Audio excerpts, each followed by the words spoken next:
ಪ್ರಿಯ ವಿದ್ಯಾರ್ಥಿಗಳೇ, ಇವತ್ತಿನ ಅವಧಿಯಲ್ಲಿ ನಾವು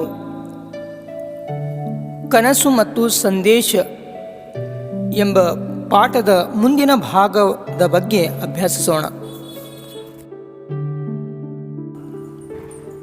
ಆ 5 ಮಹಾಪುರುಷರು ಮಹಾತ್ಮ ಗಾಂಧಿ, ಆಲ್ಬರ್ಟ್ ಐನ್ಸ್ಟೈನ್, ಚಕ್ರವರ್ತಿ ಅಶೋಕ್, ಅಬ್ರಹಂ ಲಿಂಕನ್ ಮತ್ತು ಖಲೀಫ್ ಉಮರ್ ಎದುರು ಬದುರಾಗಿ ಸುತ್ತುವರಿದು ನಿಂತಿದ್ದರು. ಸುಯ್ಯೆಂದು ಬೀಸುತ್ತಿದ್ದ ಹಿತವಾದ ಗಾಳಿಗೆ ಅವರ ದಿರಿಸುಗಳೆಲ್ಲ ಓಲಾಡುತ್ತಿದ್ದವು. ವಿದ್ಯಾರ್ಥಿಗಳೇ, ಈಗ ಇದರ ಅರ್ಥವನ್ನು ನಾವು ಮೊದಲಿಗೆ ಕನ್ನಡದಲ್ಲಿ ನೋಡೋಣ, ನಂತರ ಹಿಂದಿಯಲ್ಲಿ ತಿಳಿಯಲು ಪ್ರಯತ್ನಿಸೋಣ. ಆ 5 ಮಹಾಪುರುಷರು ಅಂದರೆ ಆ 5 ಮಹಾಪುರುಷರು, ಆ ಕನಸಿನಲ್ಲಿ ಬಂದಂತಹ ಆ 5 ಮಹಾಪುರುಷರು ಯಾರು ಅಂತ ಹೇಳಿದ್ರೆ ಮಹಾತ್ಮ ಗಾಂಧಿ, ಆಲ್ಬರ್ಟ್ ಐನ್ಸ್ಟೈನ್, ಚಕ್ರವರ್ತಿ ಅಶೋಕ್, ಅಬ್ರಹಂ ಲಿಂಕನ್ ಮತ್ತು ಖಲೀಫ್ ಉಮರ್. ಇವರೆಲ್ಲ 5 ಜನರು ಎದುರು ಬದುರಾಗಿ ನಿಂತಿದ್ದರು. ಹಾಗೂ ಜೋರಾಗಿ ಬೀಸುತ್ತಿದ್ದ ಆ ಗಾಳಿಗೆ ಅವರ ಉಡುಪುಗಳು, ಅವರು ಹಾಕಿಕೊಂಡಂತಹ ಬಟ್ಟೆಗಳು ಹಾರಾಡುತ್ತಿದ್ದವು. ಈಗ ನಾವು ಹಿಂದಿಯಲ್ಲಿ ಇದರ ಅರ್ಥವನ್ನು ತಿಳಿಯಲು ಪ್ರಯತ್ನಿಸೋಣ. वो 5 महापुरुष महात्मा गांधी, अल्बर्ट आइंस्टाइन, चक्रवर्ती अशोक, अब्राहम लिंकन और खलीफ उमर, ये महापुरुष आमने सामने आकर खड़े हो गए और जोर जोर से हवाएं चल रही थी. हवा के कारण उन महापुरुषों के कपड़े हवा में उड़ रहे थे. ಘನ ಗಾಂಭೀರ್ಯದ ಸಾಕಾರ ಮೂರ್ತಿ ಚಕ್ರವರ್ತಿ ಅಶೋಕನ ಪಕ್ಕದಲ್ಲೇ ನಿಂತಿದ್ದೆ ನಾನು. ಅವನೆದುರು ನಾನು ತೀರಾ ಕುಬ್ಜನಾದಂತೆ ಅನಿಸಿತು. ಅಶೋಕ 2 ಬಗೆಯ ಬದುಕು ಸಾಗಿಸಿದವನು. ಒಂದು ನಿರ್ದಯಿ ಆಕ್ರಮಣಕಾರನಾಗಿ ಹಾಗೂ ಇನ್ನೊಂದು ದಯಾಮಯಿ ಆಡಳಿತಗಾರನಾಗಿ. ವಿದ್ಯಾರ್ಥಿಗಳೇ, ಈಗ ಮುಂದೆ ಇದರ ಅರ್ಥವನ್ನು ನಾವು ಮೊದಲಿಗೆ ಕನ್ನಡದಲ್ಲಿ ತಿಳಿಯೋಣ, ನಂತರ ಹಿಂದಿಯಲ್ಲಿಯೂ ಸಹಿತ ತಿಳಿಯಲು ಪ್ರಯತ್ನಿಸೋಣ.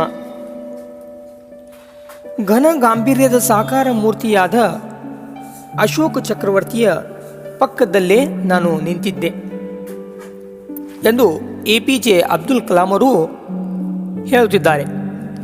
ಹಾಗೂ ಅಶೋಕನ ಎದುರು ನಾನು ಬಹಳ ಚಿಕ್ಕವನಾಗಿ ಸಣ್ಣದಾಗಿ ಕಾಣುತ್ತಿದ್ದೆ ಎಂದು APJ ಅಬ್ದುಲ್ ಕಲಾಂ ಅವರು ಹೇಳುತ್ತಿದ್ದಾರೆ. ಈ ಅಶೋಕ ಚಕ್ರವರ್ತಿಯು 2 ಬಗೆಯ ಜೀವನವನ್ನು ಸಾಗಿಸಿದವನು. ಒಂದು ನಿರ್ದಯಿ ಎಂದರೆ ದಯೆ ಇಲ್ಲದವನು, ಹಾಗೂ ಇನ್ನೊಂದು ಎಂದರೆ ದಯಾಮಯಿ ಆಡಳಿತಗಾರನಾಗಿ, ಅಂದರೆ ಎಲ್ಲರ ಮೇಲೆ ದಯೆಯನ್ನು ತೋರಿಸುತ್ತಾ ಎಲ್ಲರಿಗೂ ಸಹಾಯವನ್ನು ಮಾಡುತ್ತಾ ಆಡಳಿತ ಮಾಡಿದವನು. ಈಗ ಮುಂದೆ ನಾವು ಹಿಂದಿಯಲ್ಲಿ ಇದರ ಅರ್ಥವನ್ನು ತಿಳಿಯಲು ಪ್ರಯತ್ನಿಸೋಣ.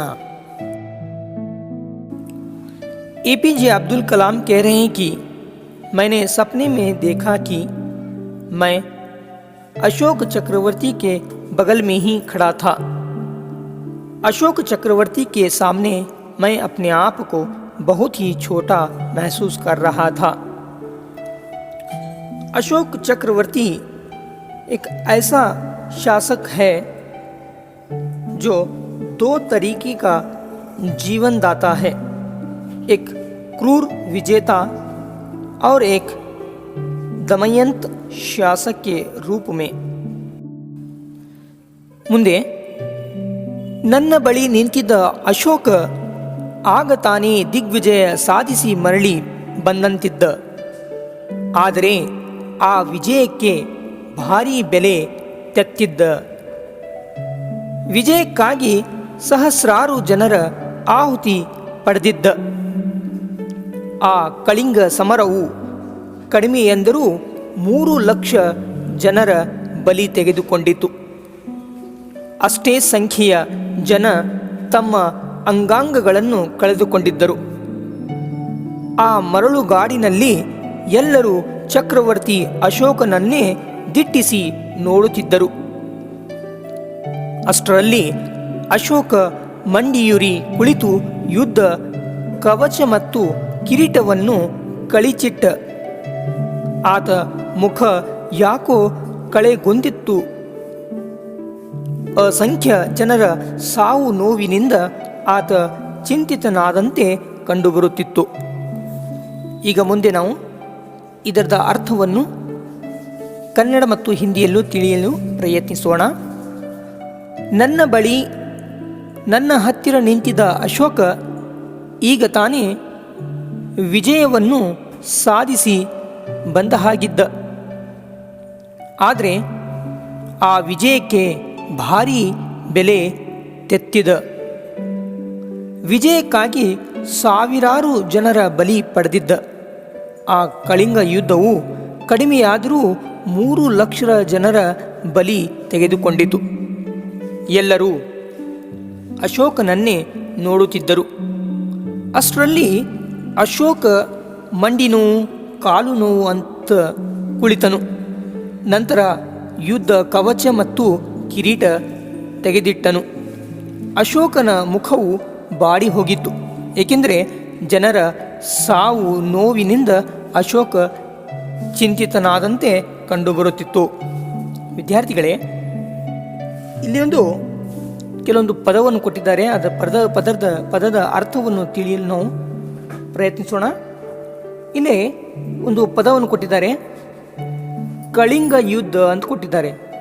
ಕಳಿಂಗ ಯುದ್ಧ ಅಂದರೆ ಕಳಿಂಗ್ ವಾರ್.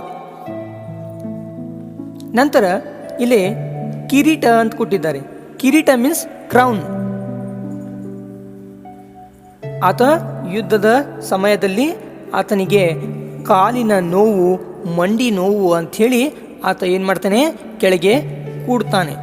ನಂತರ ಆತನ ತಲೆಯ ಮೇಲಿದ್ದ ಕಿರೀಟನ್ನು, ತಲೆಯ ಮೇಲಿದ್ದಂತಹ ಕ್ರೌನನ್ನು ಕೆಳಗೆ ಇಡುತ್ತಾನೆ. ಈ ರೀತಿಯಾಗಿ ಎಲ್ಲರೂ ಆತನ ಮುಖವನ್ನು ನೋಡ್ತಾರೆ. ಆ ಮುಖವನ್ನು ನೋಡಿದರೆ ಆತನ ಮುಖದಲ್ಲಿ ಚಿಂತಿತನಾದಂತೆ ಕಂಡುಬರುತ್ತದೆ.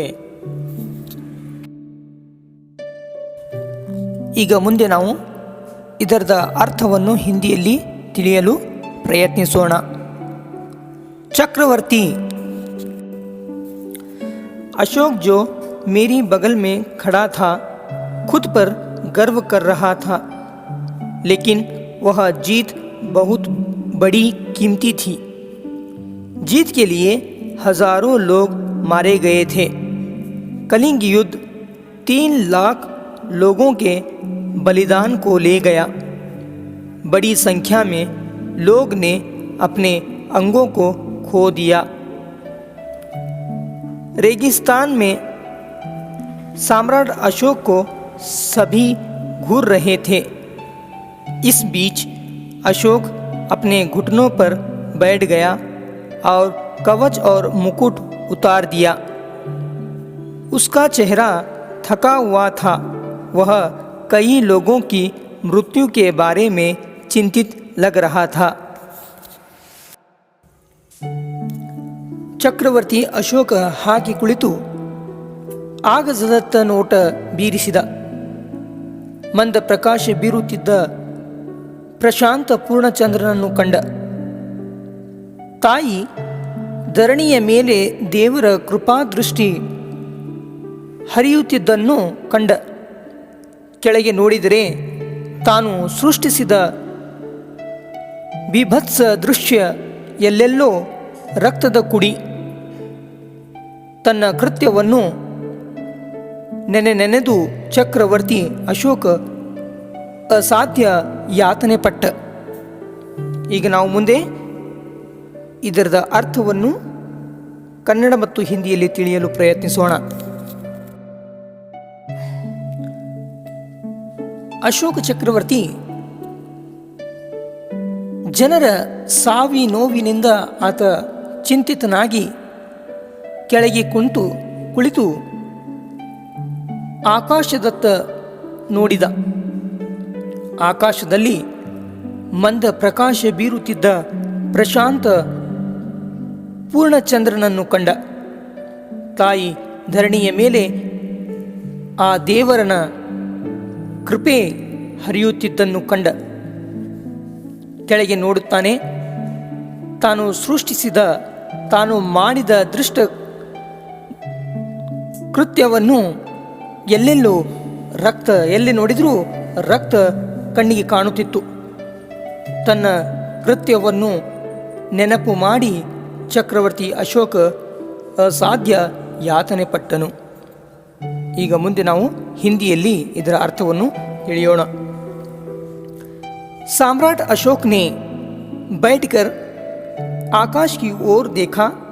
उसने एक शांत चंद्रमा को प्रकाश से भरा देखा और नीचे जमीन पर देखते हैं खून ही खून गिरा हुआ है.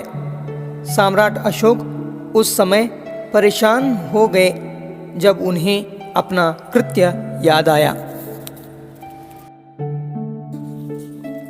ವಿದ್ಯಾರ್ಥಿಗಳೇ, ಮುಂದಿನ ಅವಧಿಯಲ್ಲಿ ಈ ಪಾಠದ ಮುಂದಿನ ಭಾಗವನ್ನು ಅಭ್ಯಾಸಿಸೋಣ.